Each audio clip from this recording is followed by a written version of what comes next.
میرا سوال یہ ہے کہ میں نے کچھ پرانی غامدی صاحب کی 1989 کی شاید وہ ویڈیو تھی، جس کے اندر غامدی صاحب فرما رہے تھے کہ امام مالک خلفائے راشدین کو بمشکل حضرت عثمان رضی اللہ تعالیٰ عنہ تک مانتے ہیں۔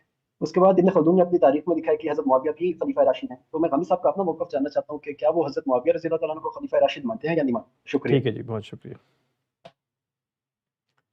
میرے نزدیک آپ جب رسالت مآب صلی اللہ علیہ وسلم کے بعد کے لوگوں میں بات کریں تو ہمیشہ اپنے علم کو دو حصوں میں تقسیم کر لیں۔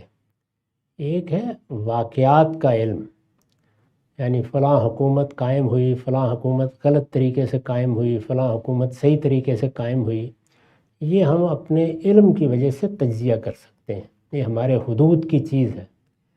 یہ بات کہ کسی شخص کے کردار میں، سیرت میں کیا چیزیں نمایاں ہوئی ہیں، ظاہر ہے اس میں تھوڑا بہت اختلاف ہوتا ہے۔ تو میرے نزدیک سیدنا ابو بکر، سیدنا عمر، سیدنا عثمان، سیدنا علی، معاویہ رضی اللہ عنہ، یہ سب رسالت مآب صلی اللہ علیہ وسلم کے صحابہ ہیں۔ صحابہ میں بھی فرق مراتب ہے، اسی طرح رشد و ہدایت کے ظہور میں بھی فرق مراتب ہے۔ یہ ہو سکتا ہے کہ سیدنا ابو بکر کے ہاں جو چیزیں ہم پائیں وہ سیدنا عمر کے ہاں کچھ کم ہوں، اور جو سیدنا عمر کے ہاں پائیں وہ سیدنا ابو بکر کے ہاں کچھ کم ہوں۔ تو اس طرح کے معاملات کے بارے میں کوئی متعین رائے دینا یہ آسان کام نہیں ہوتا۔ میں یہ نصیحت کروں گا کہ اس مسئلے میں بھی نہیں پڑھنا چاہیے۔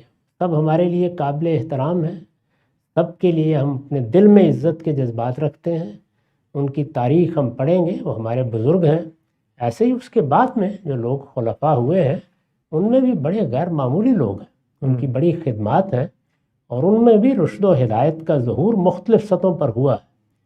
چنانچہ سیدنا عمر بن عبدالعزیز کے بارے میں تو کم و بیش اتفاق ہو گیا ہے کہ وہ بھی ایک خلیفہ راشد ہے۔